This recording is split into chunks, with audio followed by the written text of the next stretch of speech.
सोलापूर जिल्ह्यातील 54 ठिकाणी मोठ्या प्रमाणावर हातभट्टी तयार केली जाते। हा अवैध व्यवसाय आता पारंपरिक झाला असून एका पिढीनंतर आता तरुणही या अवैध व्यवसायात उतरले आहेत।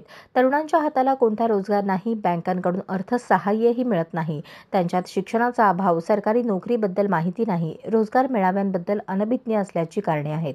त्यामुळे शेकडो तरुण हातभट्टीच्या अवैध व्यवसायात उतरत आहेत। पूर्वी त्यांच्यासाठी रोजगार मेळावे व्हायचे, पण आता त्यासाठी पोलिसांचा पुढाकार दिसत नाही।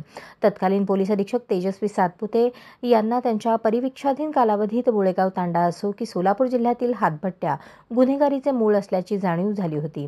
काही वर्षांनी त्या सोलापूरच्या पोलीस अधीक्षक झाल्या, त्यावेळी देखील ही ओळख तशीच होती। या अवैध व्यवसायामुळे अनेक तरुणांचे आयुष्य उद्ध्वस्त होत असल्याने त्यांनी सप्टेंबर 2019 मध्ये ऑपरेशन परिवर्तन राबवण्याचा निर्णय घेतला। हातभट्टी निर्मिती आणि विक्री होणाऱ्या गावांची माहिती त्यांनी संकलित केली, त्याचा कृती आराखडा तयार करून त्यावर बारकाईने काम केले आणि या अवैध व्यवसायातील तरुणांसाठी, महिलांसाठी त्यांनी मार्गदर्शन शिबिरे, स्वयंरोजगाराचे धडे, बँकांकडून अर्थसहाय्य, रोजगार मेळावे असे उपाय केले। त्याला यश आले आणि 700 पेक्षा जास्त लोकांनी हा अवैध व्यवसाय सोडला। पण पुन्हा हातभट्टीचा अवैध व्यवसाय जोमाने सुरू झाला आहे।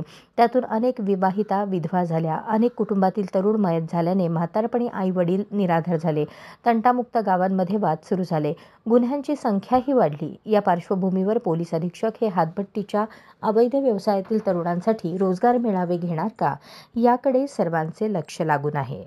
अशाच नवनवीन अपडेटसाठी जनता राज्य न्यूज चॅनलला सबस्क्राईब करा, लाईक करा आणि शेअर करायला विसरू नका।